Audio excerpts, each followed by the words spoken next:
It's like the mother comes in the kitchen and she says to the boy, I noticed a lot of cookies are missing. Did you take them? He said, no, I haven't had anything to do with that. So on one particular occasion, she says, well, I think I'll just kind of hide around the corner and watch. And pretty soon, here comes the children coming in the house. And here's the child that she'd asked earlier. He sticks his hand down in the jar, and when he does, she steps out into the kitchen and says, son, I caught you. Your hand is in the jar. You cannot deny that you aren't the one. Why? Because his hand was caught in the cookie jar. Well, I wonder what God is speaking about his children. I wonder if we've got our hands in some things that we're saying we aren't involved in, and God says, oh, I've been watching you. Yes, you are. You're involved in some things that are going to hurt you. Did the mother spank the child? No, she corrected the child. And yes, she didn't give him any more cookies at that time because he had lied to her. The quickest way to stop the blessings of God is not to be honest with God. But when you're honest and open, you seek him with all your heart, let me tell you something. God will push back the powers of darkness. God will push back whatever he has to let you get to him, to get in his face and get what you have need of because of your honesty and your integrity of heart. David himself said, Lord, if you're going to test me according to the integrity of my heart. Why? Because David said, my heart is right toward you. And when David committed those terrible atrocities and killing Uriah and taking Bathsheba as a wife, he said, against you and you alone have I done this horrible thing, God. His heart was broken. Why? Because he recognized that he had sinned against the Lord. And what does he do? He prostrates himself and stretches out his hands before God and said, Lord, create me a clean heart, oh God. Why? Because David understood that if his heart was right, his hands would be right, and his hands would do the right thing. But when he lost his way with God in his heart, that's when he took Bathsheba. Don't you know he knew her before? Don't you know he knew Uriah? Uriah was one of his great men. But it's when he got his heart off of the things of God that his hands got involved in the wrong things. But if he stayed in the military mindset that he would have been at battle with for God, he could have avoided 20 years of hardship in his kingdom that suffered immensely because of what he did. God graced him to deal with the consequences. But the punishment and those things were there, and the consequences remained because of where David had put his hands. And no one knew it greater than David knew it. He knew he had put his hands on the wrong things. And he recognized his heart slew him, and his heart was grieved because he knew God was grieved. Listen, folks, I don't know what it's going to take. But if people don't become grieved and the Spirit of God doesn't become grieved with what people are doing, I question the relationship with the Lord.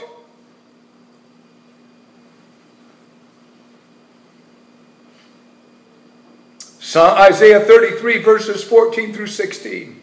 I better get moving along. Isaiah 34 verses 14 through 16. The sinners in Zion are afraid. Fearfulness has seized the hypocrites. Who among us shall dwell with the devouring fire? Who among us shall dwell with everlasting burning? Here it is. He who walks righteously and speaks upright. He who despises the gain of the oppression. Who gestures with his hands, refusing bribes. Who stops his ears from hearing bloodshed and shuts his eyes from seeing evil. He will dwell on high. His place of defense will be the fortress of rocks. Bread will be given him. His water will be sure. In other words, when the gestures with his hands that he will not take bribes and so on, he's probably saying, no, I won't get involved in that. His hands are an expression of his integrity. And so he is going to be taken care of. God's going to see that he's going to be taken care of. He's going to have a place of shelter and protection. He's going to have a place of food and sustenance. Why? Because he in his heart is right. And his hands are an expression of that. As he gestures with his hands, I won't be involved.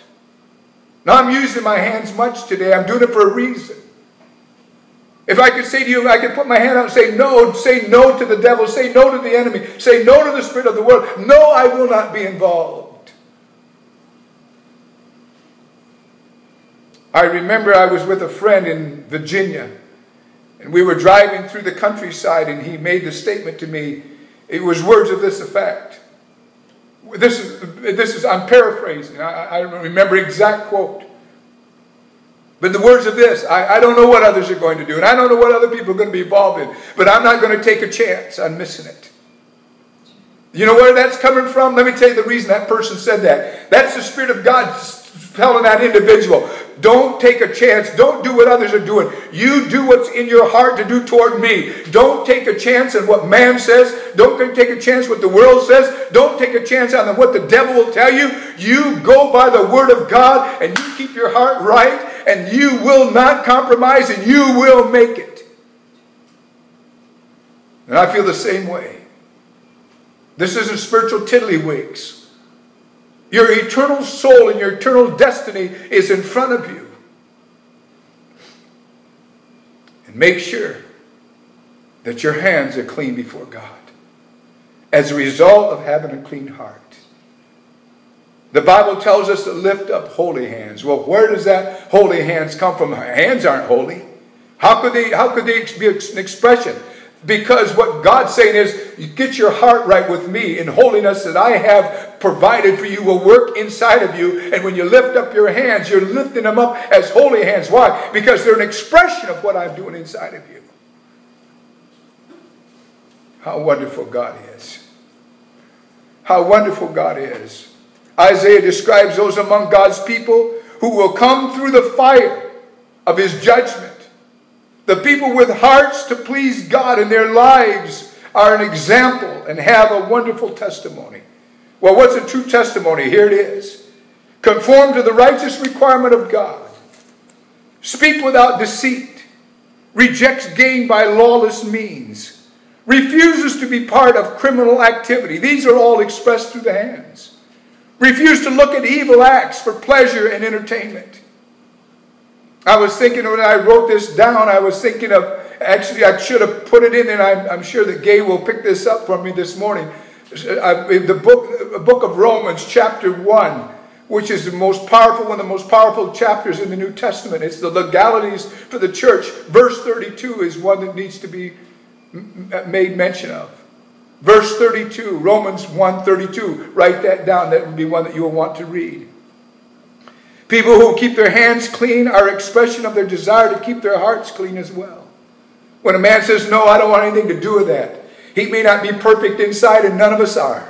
But if he says, no, I don't want anything to do with that, what he's really saying is, inside of me, I don't want to do anything. I don't want any part in that. I'm not going to put my hand there. I'm not going there with you, because inside of me, I don't feel good about this.